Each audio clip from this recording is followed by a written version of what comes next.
I really didn't want to come tonight, but I felt the need that I had to. To talk about Alliance District, I'm not going to repeat what Mr. Drezick said, but I am going to let you guys know some facts. I'm going to ask you some questions I want you to think about. Did you know the 2020 graduation rate for Enfield Public Schools was 92.1%, state target of 88.5%. 2019, the same rate for Enfield was 87.8%. State was 88.5%. 2018, our rate was 89.6%, and the state was 88.3%. 3 years, we topped the state average. That's pretty damn good in my book. As far as SAT goes, which is something I follow, our English language arts was 508.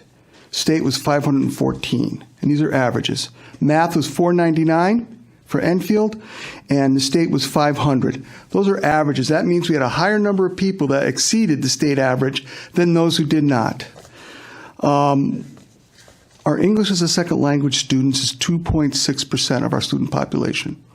And as Mr. Drezick said, we're going to have 14 different individual languages. Now, I don't know if anybody's ever dealt with foreign or offshore type people, but when they talk to you, and you ask them a question or they solve a problem, they think in their native tongue, and then, or the native language, and then translate to English.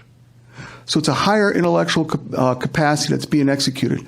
However, when you don't know the language that well and you're taking a test and you don't have an interpreter and you're expected to be at grade level within 1 year or actually 9 months of the school year, you're hosed. And our town is hosed because then we get rated lower than we should.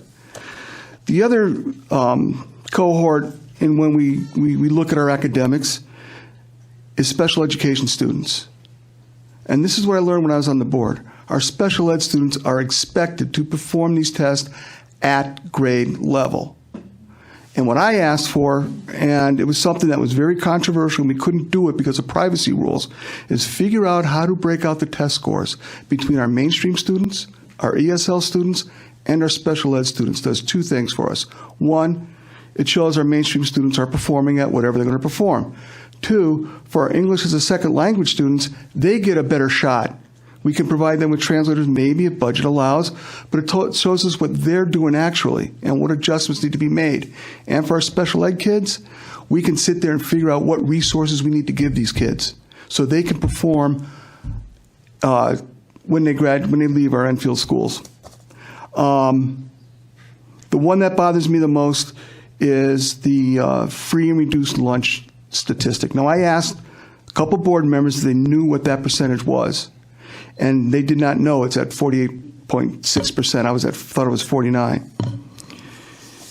Mr. Peabody, unfortunately, your time's up. Yeah, I kind of figured that.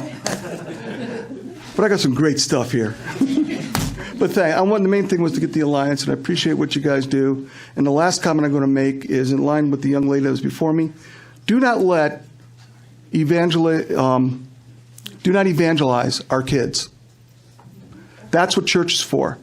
Church schools for learning and setting these kids up for later on in life. Thank you. Thank you, Mr. Peabody.